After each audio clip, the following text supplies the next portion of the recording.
Thank you, Ellie. It's good to be here with you. So far, the conference has been fabulous, and we anticipate it continuing to be so.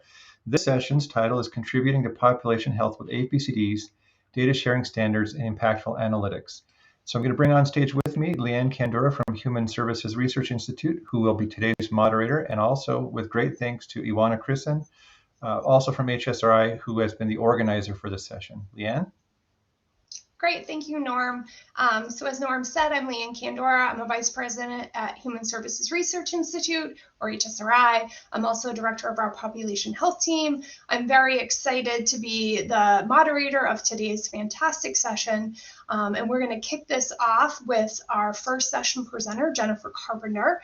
Jennifer provides compliance and data release oversight in her role as compliance and data privacy manager for the Center for Improving Value in Healthcare, better known as CIVHC. She has served over 15 years of experience in varying compliance and risk management roles, most recently serving as a senior compliance professional for the Humana Care Delivery Organization and director of compliance at Lone Star Community Health Center. I asked everyone for a little fun fact. Jennifer has been in the Navy Reserves for 14 years. So that's very impressive. I want to encourage everyone to send questions throughout today's presentation. We'll be answering some between the three sessions for today and then also afterwards. So let's get started with Jennifer. Hi, my name is Jennifer Carpenter. I'm the Data Privacy and Compliance Officer at the Center for Improving Value in Healthcare. Today, we're going to talk about ensuring compliance for non-public data releases and lessons from the Colorado All-Payer Claims Database. The Colorado All-Payer Claims Database is one of 13 APCDs in the nation that releases data non-publicly to stakeholders. Between the summers of 2016 and 2022, the Center for Improving Value in Healthcare, or CIVHC, provided an average of 121 non-public data releases each year to organizations and researchers seeking to advance the triple aim. Every one of those releases runs a gauntlet to ensure it complies not only with federal privacy and antitrust laws, but the criteria outlined in the COAPCD regulations as well. So today, let's look at the life cycle of a non-public data request with PHI as we handle the request at CIVHC. First, an application for data request is completed and sent to the internal application review team. In the application review team, we look at things like cell suppression, project viability with the data, and minimum necessary, and just to ensure that the information that is being requested is appropriate for the use case presented. And after that, we ask for the data management plan. Typically, that can happen right after the application is submitted or during that process. And then, if applicable, we ask for a copy of the IRB approval. And it's important to note at this time, a lot of times that IRB will be pending. And so if it does get an approval, sometimes it will be pending that IRB approval. Next, because they are requesting some element of PHI, whether it's a direct identifier or an indirect identifier, it goes to our Data Release Review Committee. And if approved, then we go to the next step, which is to get a data use agreement signed. Once they sign the data use agreement and we have all the documentation that we need, the delivery of the data happens. Now we get to the end of the project. They receive the data, they are ready to submit a report, do a presentation, whatever the output of that project is. And so we do an internal publication review. And then when the project is over, we require a data destruction certificate to ensure that they are destroying the data at the end of the project. Our Data Release Review Committee is created by the COAPCD regulatory requirements. They meet monthly to review all requests for, it could be a custom report or a limited data set, a fully identifiable data set, but anything that includes an element of PHI, even one element. The DRRC has a diverse membership, includes providers, payers. We try to have a diverse perspective there to understand the ways that the data can be used.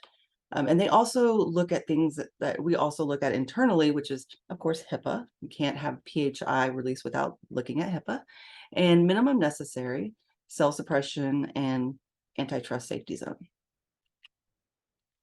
The antitrust safety zone has a safe harbor safety zone determination.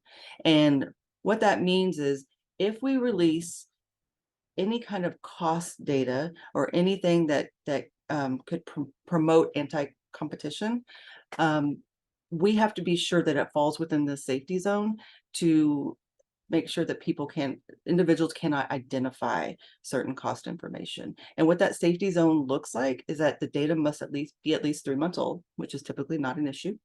The data is managed by a third party. That could be Civic or any analytic firm. There have to be at least 5 providers represented in each statistic, and none of them represents more than 25% of the total.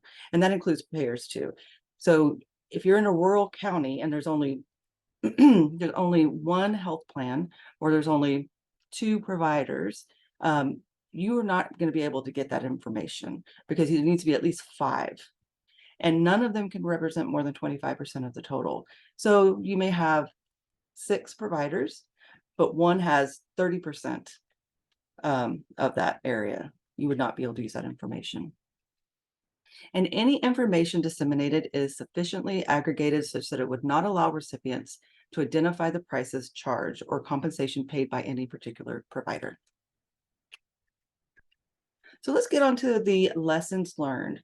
So the data use agreement, we found that there were some although all of the provisions in the data use agreement are very important, there are ones that we're starting to focus on to give more education around, because the understanding of what can be disclosed, who can view the data, can get a little squishy. And so the things that we like to point out is that you do not use or disclose the information other than what is outlined in the DUA and use cases. You must use appropriate safeguards to prevent uses or disclosures of the information that are inconsistent with the DUA, and report any uses or disclosures that are in violation of the DUA. Ensure that any allowed users agree to the restrictions and conditions in the DUA, and not attempt to re-identify the information or contact the individual. So as you notice, most of that is around unauthorized uses and users. And so be very clear to tell them that data should be used only for approved use cases. They may have that data temporarily and they're using it for that use case, but they can't, just because they have the data, they can't say, oh, you know what, this would be a great project as well with this data. They need to come back to Civic and present that new use case, because we still have to look at minimum necessary, and we still have to look at whether or not that's an appropriate use of it. No unauthorized users should be allowed to view the data. Authorized users are only those listed on the DUA. So our DUA has a project workforce, and we require, anytime there's a change in that project workforce, they are required to notify us if somebody leaves the project or somebody joins the project. An unauthorized use of the data doesn't just mean sharing that data. It could be screenshots, capturing, storing, sharing any images, files, or any information, screen capture software or devices, screen sharing software devices, or any type of image recording device. That could also mean somebody sitting next to the computer and looking at the data with you, or trying to share it on something like Zoom. Moving on to publication review.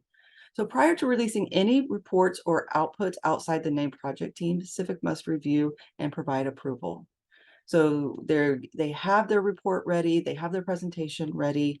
They are required to send it to us, just so that, not so we can reanalyze the data to make sure their outcome was correct. It's more so to make sure that all cell suppression guidelines have been followed, that there's no inaccurate information being represented in the paper or the presentation.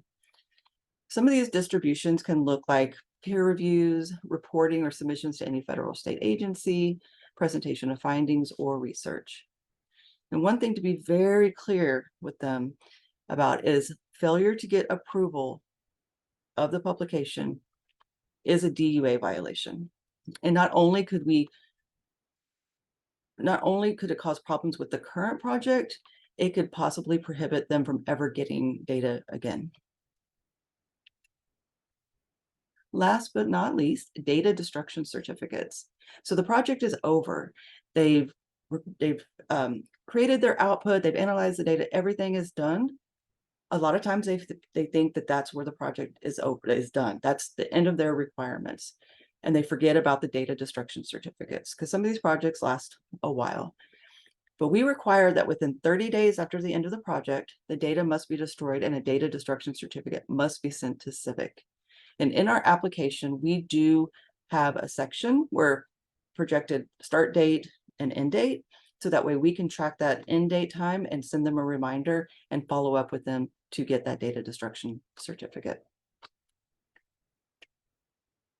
I hope that was a little informative for you. If you have any questions and feedback after the conference, please reach out to us at info@civhc.org. Thank you. Great. Thank you, Jennifer. Really informative presentation. I know I already have a lot of questions, but I want to start by asking some of our audience questions. And again, please, if people have additional questions, please keep typing them into the chat. So the first was from Sylvia Hobbs. Her question was, how frequently do you find a mismatch between the scope of the IRB approval and the requested use of the data on the application? And IRB approval is close to expiration that might no longer cover in the extended use of the data. Yeah, so that's a really good question. So a lot of times we get a copy of the IRB pending before we get approval of release of the data through the DRRC. And so we'll look at that and make sure that the information that they're getting approval for is what they're asking for in the use case, because sometimes that changes when in the process of the request.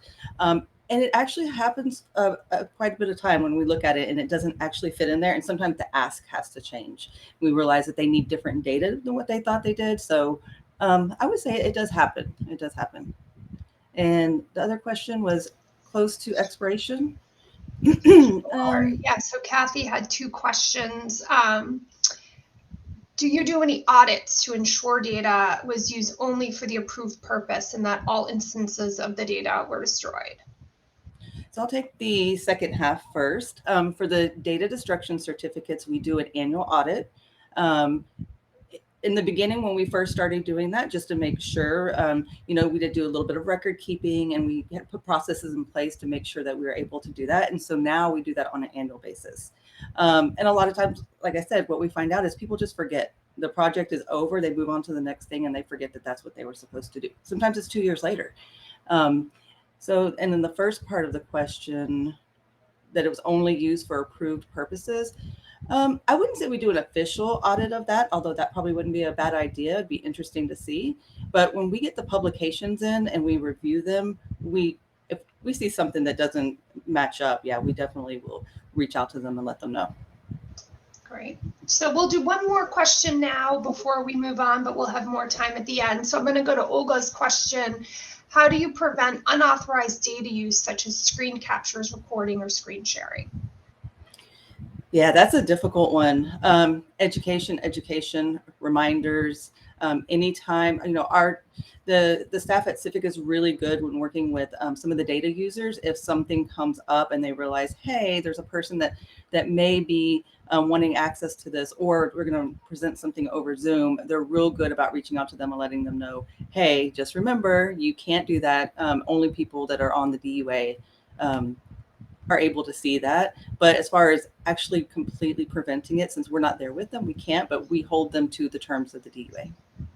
Great. Thank you, Jennifer. I know maybe at the end I have some more questions around that education piece because you've certainly emphasized that as being a really important aspect. So we will move to our second presentation of this session, which is identifying wasteful healthcare spending with claims data, a use case of Utah's APCD. Presenting will be Brantley Scott, who began his employment with the Utah Department of Health and Human Services Healthcare Information Analysis Program as the data quality manager in 2015 and became the analytic lead last September. And he's managed the APCD and healthcare facilities database for OHCS. So take it away, Brantley. Everyone, my name is Brantley Scott. I work for the Utah Department of Health and Human Services. Today, I will be presenting on identifying wasteful healthcare spending with claims data, a use case of Utah's APCD. Here's a brief overview of some of what we'll be talking about today. We'll be talking about the House bill that started this whole project. We're talking about some of our expectations, some of the Health Data Committee's expectations, which oversee the work that we do. We also provide summary data from Milliman, who provided the health waste calculator for this report, as well as some of the things that we did that were different from Milliman that you guys might find interesting, as well as some high-level results for the past 3 years. This is me. I will be presenting today. I'm currently the analytics team lead for the Healthcare Information and Analysis programs. These next few slides are just sort of template slides that talk about the vision of the Department of Health and Human Services, as well as what my program is and what it does. So what we do is we collect, analyze, and disseminate this data. And there's 5 different data sets under our purview, but the only data set that was used in this analysis was the all-payer claims database. So if you have any other questions about the other databases, feel free to contact me after this presentation. Here is a summary of the House Bill 195, which created the Identifying Wasteful Healthcare Spending project. So what this bill really did is it required the Department of Health to contract with an organization to identify potential overuse and non-evidence-based healthcare. And then we would analyze that and present it to the Health Data Committee. The Health Data Committee would then take the results from our analysis, review the scientific literature, and solicit input from various stakeholders and come up with recommendations based on that. It also requires us to do this report annually. So this is the 2nd year that we have done it. And we have 3 years of data now. Here's some of our expectations. I'm just going to go through this briefly. We have to contract with a nationally recognized organization that has a health waste calculator. There were several different organizations. Our data vendor is Milliman, and so we went with them. We then would flag and analyze the data that was identified as wasteful, review scientific literature about medical services and best practices, about how we could eliminate this waste or duplication. We then were supposed to solicit input from various stakeholders, including providers, healthcare systems, insurers, and others. And then we were supposed to present our analysis to the HDC. And then the HDC was then going to make recommendations for actions and opportunities for improvement based on the report that we did, as well as provide input for about how we could align various healthcare quality metrics for the state use. And then continue to make recommendations and identify priority areas for these annual reports. Now we're going to get into the methodology a little bit. So the methodology we used was the Milliman Health Waste Calculator, and we used the version 7.0 of the Health Waste Calculator. And that version had 48 different measures, and those 48 different measures spanned the gamut from diagnostic testing all the way to common treatments. And so it's important to recognize that this is not all healthcare waste. This is a very specific tool built on only 48 measures. Some of the feedback that we got is like, oh, this is a lot less than we thought for waste. And we need to remind them that, no, it's only for these 48 specific measures. And as I go on, I'll talk about how we actually were very conservative with our estimates because we wanted to make sure we were not overestimating things when we presented these results. And so we took a pretty conservative approach. But going back to the 48 measures, people may ask, well, where did these 48 measures come from? Was it Milliman that created them, or was it someone else? And the answer is no, it's not Milliman. A lot of these measures come from the Choosing Wisely Foundation, but it's really a gambit of both national and international organizations that work to create these measures. And so here's the list that you can read if you like, or you could reach out to us or Milliman about more of the methodology if you'd like. One of the things that we did, and I mentioned, we were very conservative in our approach. So Milliman's tool allows or provides 2 different methodologies for counting cost. One is the claim line itemization, and the second is the case rate. And the real difference between these two is the claim line itemization. When it identifies a service, it looks at a specific procedure and says, okay, is that procedure wasteful? And then it just counts the cost that was on that line that was flagged as wasteful. The case rate, on the other hand, sort of takes all of the allowed amount for the entire claim. And so we wanted to make sure, even though in many cases, if you have a line that's wasteful, those other potential wasteful procedures that could be done along with that, we just wanted to really have a narrow scope of say, okay, this is the procedure that was wasteful and this is how much the procedure cost. So we use the claim line itemization. Here's a summary of data from Milliman. This was the 2019 results. And one of the things that I like about this tool that Milliman provided us is it not only counts the amount of wasteful services and the cost, but it also indicates the degree of harm or potential harm that could be given to the patients. And this is important because as we talk about costs, it's important that we not only, or healthcare waste, it's important that we not only talk about cost, but we also talk about potential harm that can be given. And so you see here, there's an H, M, and L for high, medium, or low. And some of these measures like opioids for acute disabling low back pain has a high degree of harm. While some things like antibiotics for acute ear infections or URIs have a low risk of harm. The other thing that I think is really cool about the tool is it has a quality index and a waste index. And basically what that says is what % of the time were these services identified as necessary versus wasteful. And so when you look at something like annual resting EKGs, it's important that people recognize that we're not saying that all EKGs are bad or this should never be done. In this case, the majority of the time that these procedures were done, they were actually necessary, but sometimes they're not necessary. And that's really where we want to try and eliminate the waste. Okay, so now we're going to move on to what our program did in particular. And I think this was a really important part of our analysis because sometimes people will take a tool and shove all of the data through that tool and not really think about the outcomes of what they want or what you're doing in comparison. So we tried to be really thoughtful as we use the health waste calculator. And so we removed plans that we didn't think were applicable or would give us good results. And so we removed any dental only plans or pharmacy only plans, as well as any limited benefit plans like student plans. And this would allow us to do a better comparison and get the results and the output that we are looking for. We also removed one plan that had line of business inaccuracy. Additionally, we removed certain claims. We removed any dental claims. There was no measures that specifically dealt with dental health or dental waste. And so we decided to completely remove those from our analysis. And then also we removed any secondary claims or earlier iterations of claims so there wasn't duplication of costs coming through. All right, here is the top 5 health waste categories by total cost. For all 3 years. This is preliminary data and it's subject to change, but you can see on the left we have the bar columns show the total allowed amount that was flagged as wasteful, and then on the right side with the orange yellowish dots we have the average waste per service. And that's important because some of these you can see have a really high average cost per service and some of them are much lower. So yeah. The other thing that I want to point out, this graphic is actually not my favorite because it doesn't really have the eligibility factor in here. And the eligibility in Utah has changed from 2019 to 2021.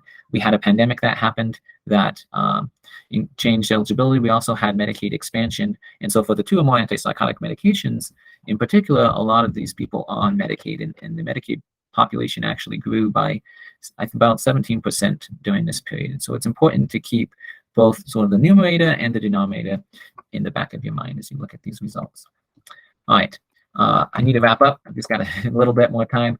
And I think one of the very, very important things, and I can't reiterate this enough, is to really understand the data and understand the tool. You need to make sure that you're not just shoving all your data through a black box, but you're thoughtful about how you're doing it and what you really want to count as waste in your analysis. And I mentioned this before as well, but making sure that you understand, you present on both the numerator and the denominator, because as populations change and as things change, it's important that people get a clear picture. And if you just report on the numerator, then potentially people could misinterpret the results of what's happening. It's also really important to have clear objectives and responsibility of who's doing what. And I think this is important so you know who's supposed to do the action and what the overall objectives are and how you can get there.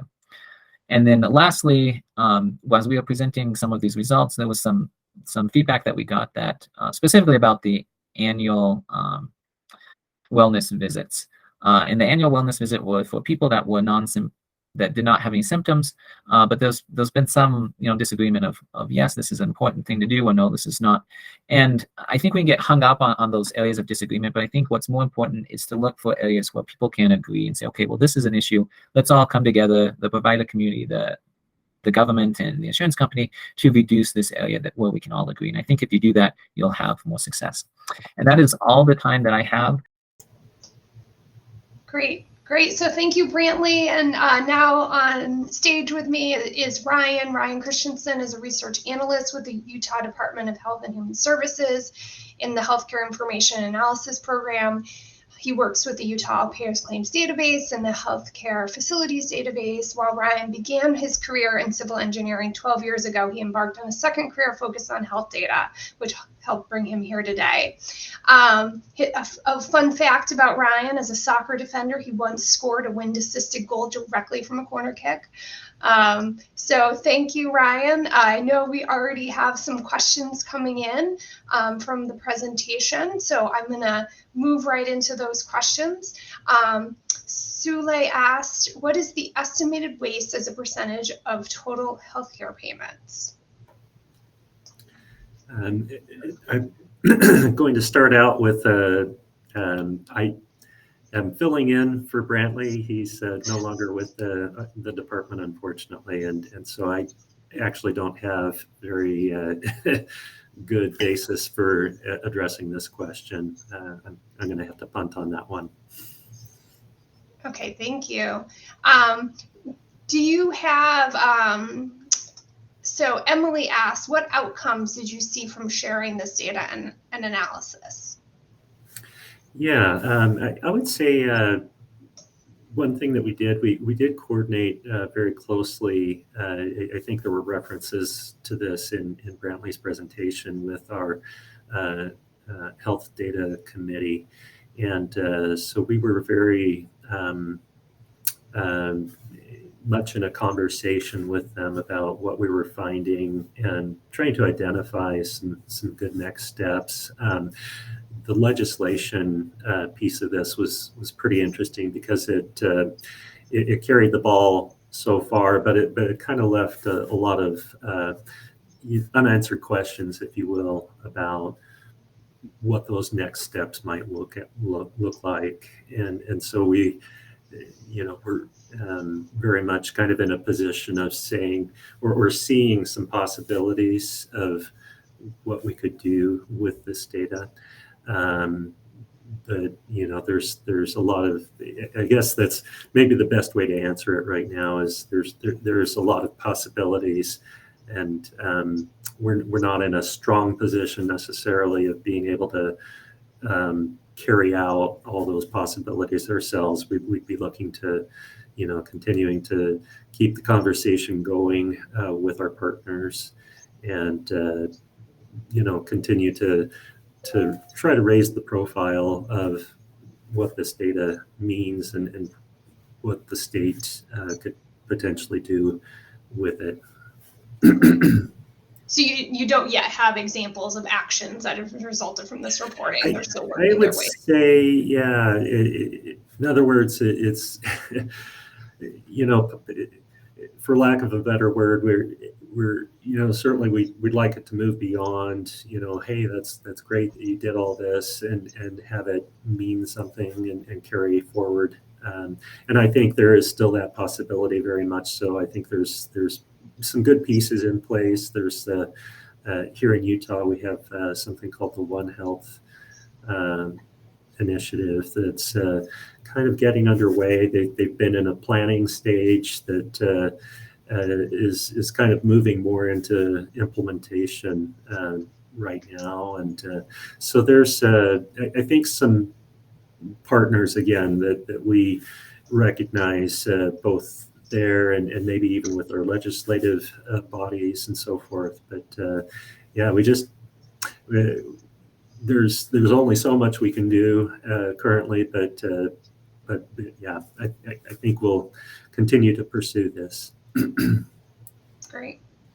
Do you, Carl asks, were any measures of waste not included in Milliman's waste calculator?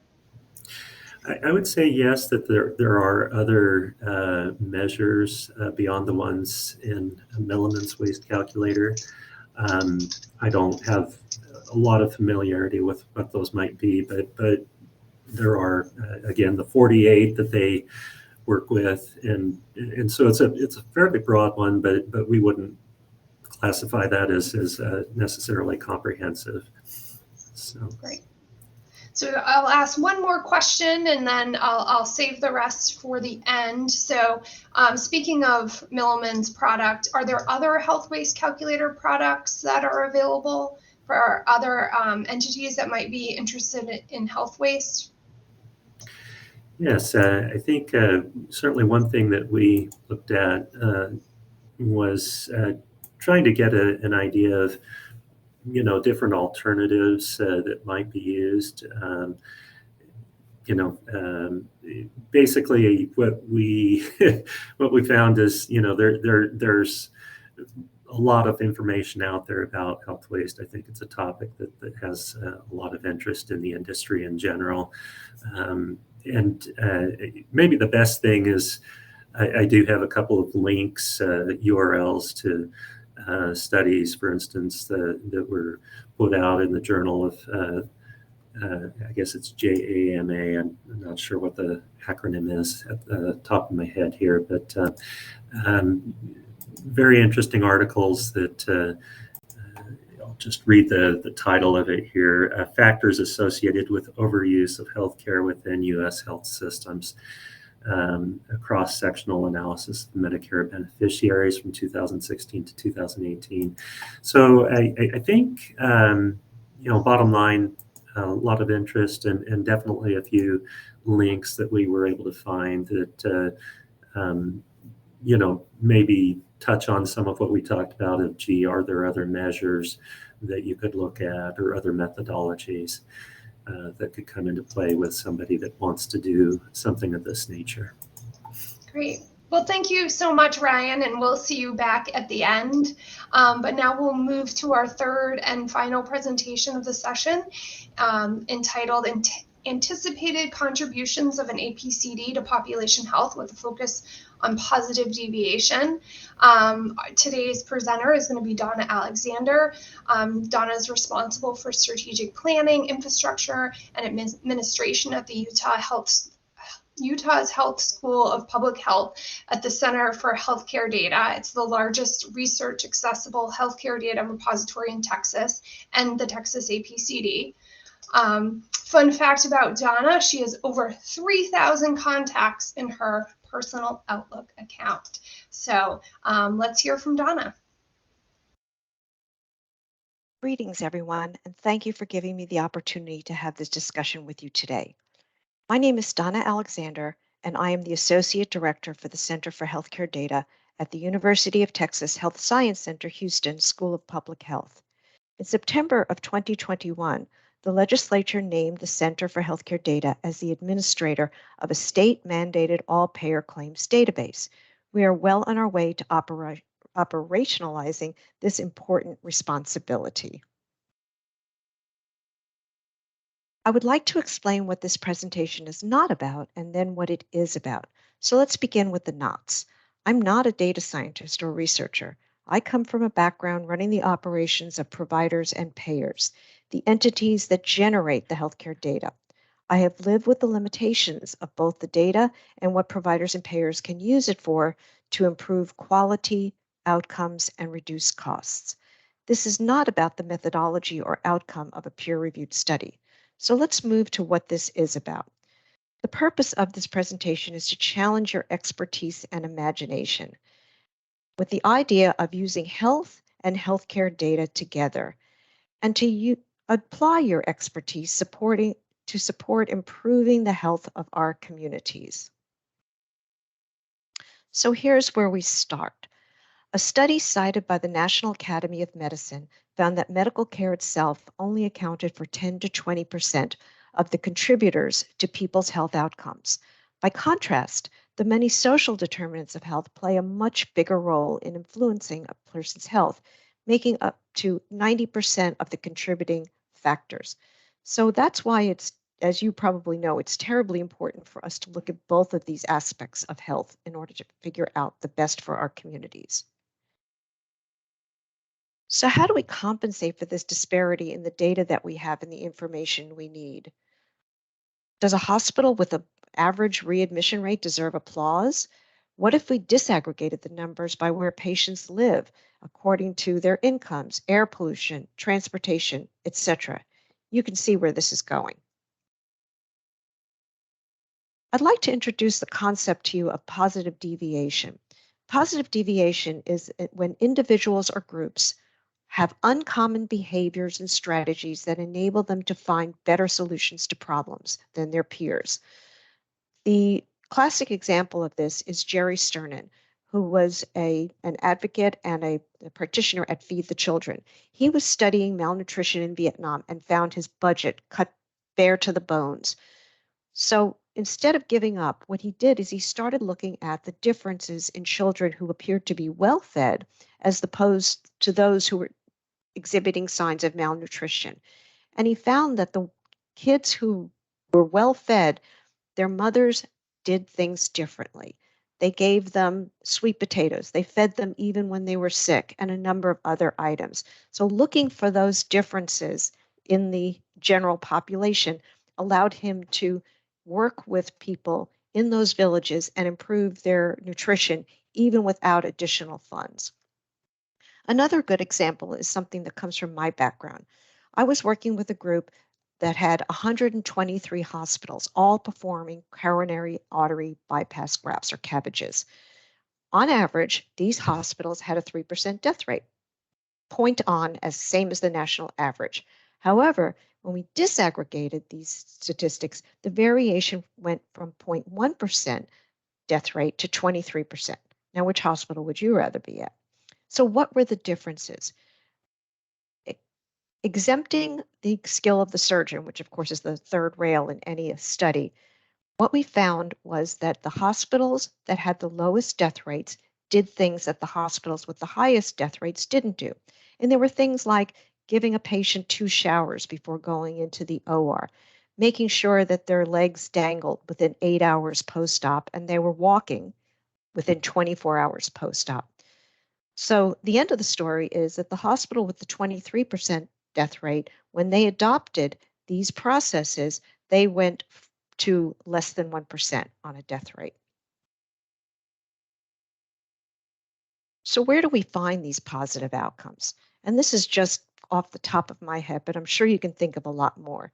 So looking at a disease registry for cancer, stroke, maternal morbidity with claims data can identify positive deviations in outcome by region, payer class, treatment regimen, etc.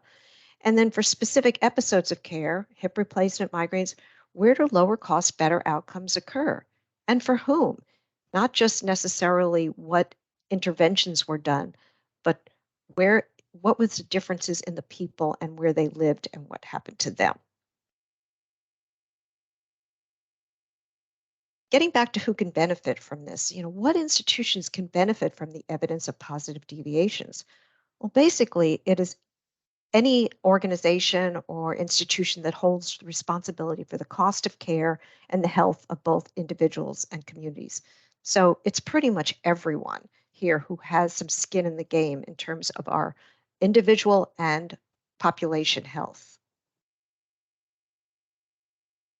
So I'd like to introduce you to a book that was written in the last century, actually, by a gentleman named Roger Van Och.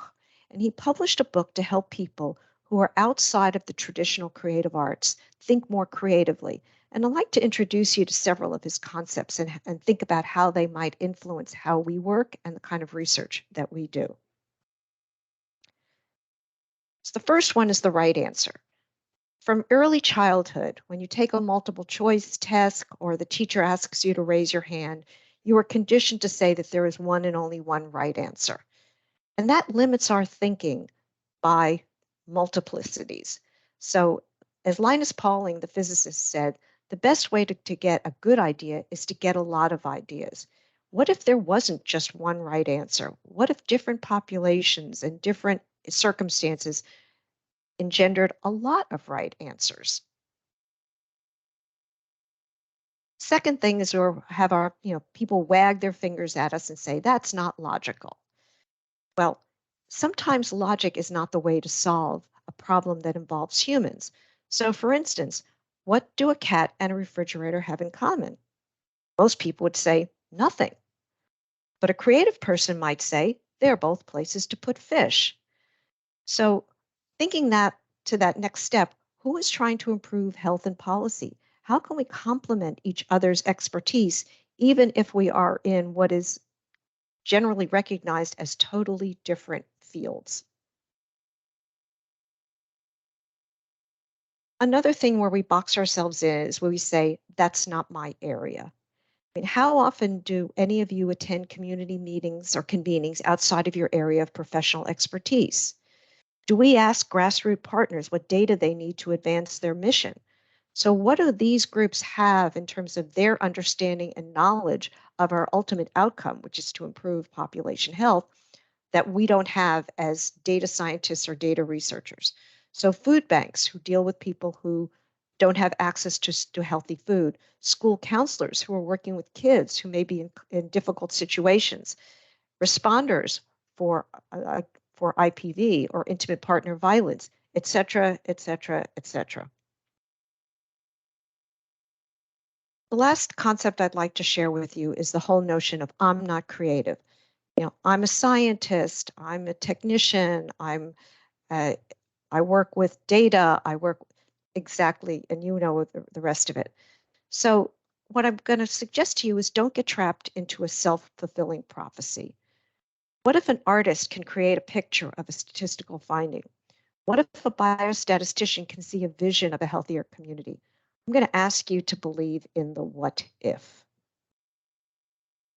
So finally, what I'd like to do is leave you with a challenge. And the challenge is, what is your creative question? What can you say or think or do that puts you outside your level of comfort and invites you to work with those who are experts, but experts in completely different fields, but you all have the same mission and goal, which is to improve the health of our populations. So thank you very much for your time, and I look forward to sharing a lively discussion with you. Thank you, Donna. I think you certainly left us with a thoughtful question.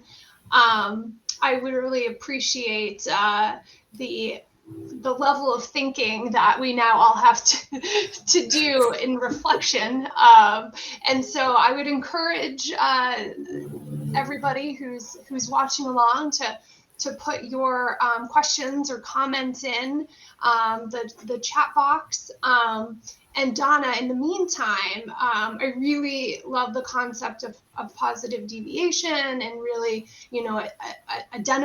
spending more time identifying what's going well and for whom and how we can all benefit from then enhancing those things in other places. So I really appreciate that as well.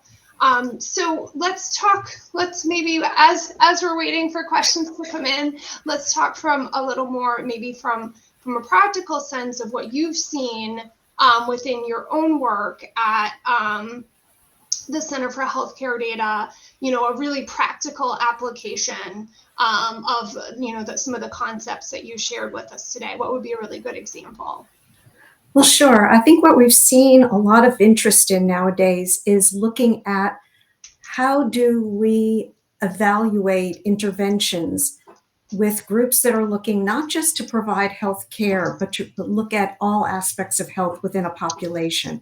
So for instance, supportive housing, how does that actually impact health and health care for people? Does it reduce emergency room visits? Does it reduce the overall cost of healthcare because people have access to navigators who can help them identify symptoms earlier, take their medications more regularly, and do other things like eat better, to exercise, etc. So what are those interventions that really seem to make a difference, and how can we not only identify them, but then go out and scale them to improve the health of our population.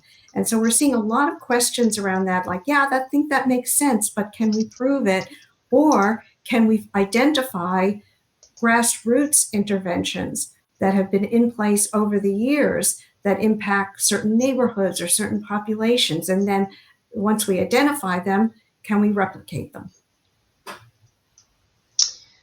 And so what would you, so bringing this back to also the conversations we've been having about intersection of claims data with social determinants of health, what from the data perspective, what is a creative way that we should be using and looking at these data to improve population health? I think I'm going to twist that question a little bit, if you don't mind. I think what I've tried to convey in this presentation, what I think is so important, is that we go out and talk to people who are working in these sectors, who are looking at data that perhaps we don't see, or are having questions about why is it that this community is thriving and this community is not, even though they have similar age or sex or insurance rates or whatever it is. So I think the best way to answer that question is, let's go out and talk to people who are living this day to day, and let's ask them what they need. Great. Thanks so much, Donna. So we're going to bring back the other presenters into the conversation. I think we do have a few questions from earlier that haven't been answered yet, but I also want to give each of you an opportunity while watching the other presentations, if anyone has any questions that they would like to ask of their fellow presenters.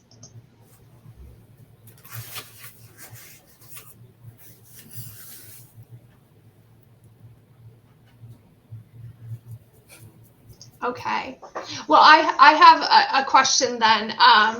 So thinking about, the presentation on wasteful services, as we're thinking through how this information could be used from a positive standpoint, and going out and talking about maybe wasteful services, do you have any ideas, Donna, of how you could see action created from using that information?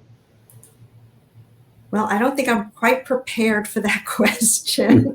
Like I said at the beginning, I'm not a data analyst, but I think just the concept of disaggregation and looking at specific neighborhoods rather than, or specific people in certain circumstances, whether it's in neighborhoods with air pollution, neighborhoods without access to healthy foods. Are those people either not getting, it's almost twisted around, as maybe not so much wasteful spending as not having access to care at all. Great. So I'm going to go back to some questions that didn't get answered previously. So first is back to Jennifer. Kathy Hines had a question. How long is the typical timeline from initial contact from a user to their receiving the data? Yeah, so that really can depend. It depends on the data release type. Is it a standard data set? That could be between 2 to 3 weeks. And a complex custom report could be 90 days after paperwork. So it really just depends on what the complexity of what they're asking for. Great. And I know through your presentation, we learned about how many data requests are being managed through Civic. What's been the biggest challenge from a compliance perspective in managing that volume? Yeah, I would say just the large increase and making sure that our processes stand up to that increased volume. And really just, the data destruction part, going back and making sure, since some of the projects may be a year and some may be 3, and then just making sure that those project end dates are also being updated. Great. Thanks, Jennifer. So Ryan, we had a question from Michelle Rockwell. Did the analysis report patient out-of-pocket costs and payer costs? Yes, as having a quick look at our charts and trying to make sure I understood everything here. It looks to me like we were focused primarily on allowed cost, so more from the payer perspective than out of pocket. Great, thank you. And I know in the presentation, it looked at 3 years, 2019, 2020, and 2021. And you mentioned, or I should say Brantley mentioned,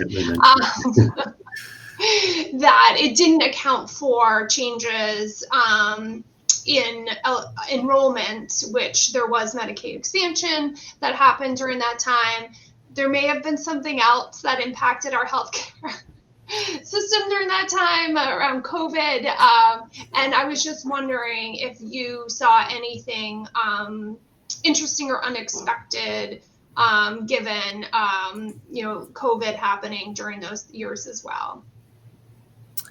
I don't think we necessarily, tried to highlight anything particularly with COVID effects, if you will. I do know that this edition, if you will, of the study was kind of building on previous work that had been done. So we did have a kind of a previous period of time where we had done a very similar analysis. So this was kind of take two of doing what we did, and again, just one thing certainly to bear in mind, and I know Brantley brought that out in the presentation, was just keeping your eye on both the numerator and the denominator as much as possible, because those, again, the Medicaid expansion that you referred to certainly has an impact on trying to understand why something maybe went up or down, and if you can kind of keep those numerators and denominators in mind, that can help explain some things that you might see and misinterpret if you're not paying attention to that. So great, thank you. Donna, another question for you. Are there existing resources to use so that others don't have to reinvent the wheel as far as creative ways that work to benefit population health? I'm glad you brought that up. What we've spent the past year and a half doing is collating a lot of SDOH data sets and bringing them into the center and cleaning, organizing, and normalizing them in a way that makes it easy for researchers to use them. I think if anybody's ever attempted to use ACS or census data, you can see that it varies. The columns and headings vary year to year, and it can be a project in and of itself, which it is. So we've only done this for the state of Texas so far, but it has proven enormously useful to researchers who say, I need a specific aspect of somebody 65, population 65 and older. Instead of having to dig through these data sets, they can just, we can give it to them. And we're in the process of putting this up on our website so that folks can search through if they're looking for a specific, specific type of SDOH data set. They can find that data set, and in the next year or so, we hope to be able to put it in a format that they can easily download the specific subset of data that they can also use. Great, thank you. And is your organization doing anything specifically to be connecting data users with these data sets? Well, we're out there talking about it, like right here, and we've been we are going to conferences. We were at the CIVHC conference last month or 2 months ago, is it? And we will be developing a more robust marketing program to alert this. And this is all in conjunction with the operationalize, putting the APCD into operations, which we hope by next summer will be fully operational. Wonderful, thank you. So now we're going to go to a question from Sylvia for Jennifer. So it sounds like you're also doing customized analytic reports in addition to raw data extracts. Is that true? Yes, so that is correct. Civic can act as the analytic team if your organization doesn't have the resources to do that, or if it's just something that you prefer. Also, if it's sensitive data or PHI that maybe an organization cannot receive, we can analyze that data and provide a custom report. Thanks, Jennifer. And just to follow up on a question that I mentioned earlier, you've mentioned education being a really important aspect of the compliance program. Can you give any, tips or ideas for people around what's been most effective? Yeah, so I would say that typically starts with our client solutions team. They're the first initial contact that data requesters have with Civic. And then we always say that, if you have any questions about cell suppression or anything, any data privacy or compliance concerns, they can absolutely reach out to the team. I get questions all the time, making sure that things are okay before they do their publication. And then again, when we receive the publication for review, of course, there's a little bit of education that happens sometimes because things do fall through the cracks. And then lastly, I would say that, on our website, we do provide things like data dives, plain talk, blog, change agent features, ask the analyst, and a compliance corner. So it's on our website where you can go and it's always up and you can read about different things. So people have told us that they find that very helpful. Great, thanks, Jennifer. And I know we might have time for a couple, maybe one or two last questions. Elizabeth Davidson from Hawaii, Hawaii is in the early stages to create a data platform across the wide range of social service programs. Do you think the state of data in these various agencies are sufficient, or is the technology getting ahead of the data? Any insights from any of our panelists? That's quite a broad question. I think there are initiatives there, and I know that we're involved in a couple in the state of Texas to look at that, but there are all kinds of, and I'll defer to Jennifer because there are all kinds of, prohibitions on certain kinds of data being linked or used. So I'll turn it over to you, Jennifer. Yeah, I would say that it's getting better. It's not quite caught up with the technology yet, in my opinion, but it is getting better. I think once we have better race and ethnicity data and more census data, just more complete data, including, once we're able to wrap our arms around the Part 2 information that is available, I think that eventually we will catch up with that. And is anyone providing data sets with SCOH data already linked with APCD data? So that's a question from Donald Poe. Last question. We're doing it prior to our APCD being fully operational for specific projects. I'm not sure exactly what they mean. I think if you have a research question, we certainly can look at that and see what we can do with it. Anyone else? Well, thank you to the presenters. I really enjoyed this conversation and watching everyone's presentations on contributing to population health with APCDs, data sharing standards, and impactful and analytics. And I also want to thank the audience for all your wonderful questions along the way. And I will hand it back over to Norm.